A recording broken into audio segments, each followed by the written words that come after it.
Haxhi Jusufi përgjigjet akuzave për turizmin dhe sulmon Ramën. Nga prestigji hedhur në erë te koncerti i Kanye West, protestat s'kam pse trembin askënd. Analisti Haxhi Jusufi ka reaguar në rrjetet sociale ndaj protestave të mbajtura në vend kundër kryeministrit Edi Rama, duke hedhur poshtë pretendimet se ato po dëmtojnë turizmin.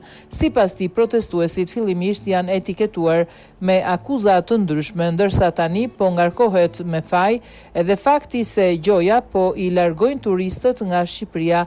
Jusufi shkruan se në këto tubime kanë qenë edhe qytetar të huaj dhe se disa eurodeputet kanë shprehur mbështetjen, çka tregon sipas tij se nuk ka arsye për frikë. Ai sjell edhe në kujtesë shembjen e resortit Prestigj, duke vënë përballë me diskutimet e sotme për ndikimin e protestave në turizëm.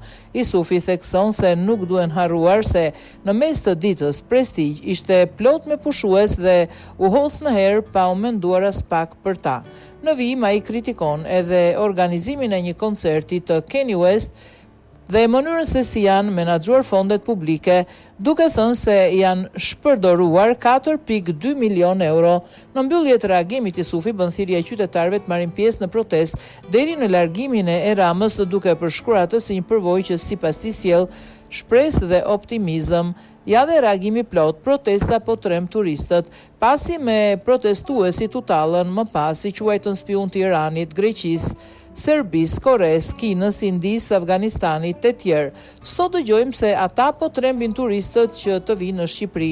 Për çudi në protestë erdhën e folën edhe eurodeputet, por për natë hasin dhe e përshëndesin protestën turist nga vende të ndryshme, madje marrin pjesë edhe në të. Te kjo parull po tremben turistët, mu kujtua hedhja në erë në mes të ditës e resortit Prestigj, i mbushur plot me turistë dhe ata të shkretët të traumatizuar me brek në përkëm dolën në rër për të parë se nga vinte bombardimi, madje disa dolën lakuriq nga dushet.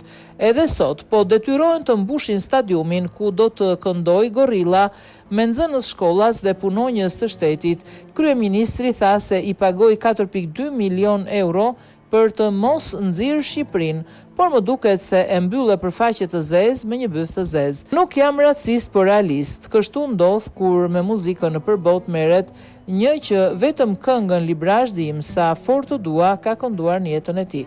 Mirupafshim në bulevard. Unë dal gati xonat, më duket sikur shikoj një ëndër të bukur.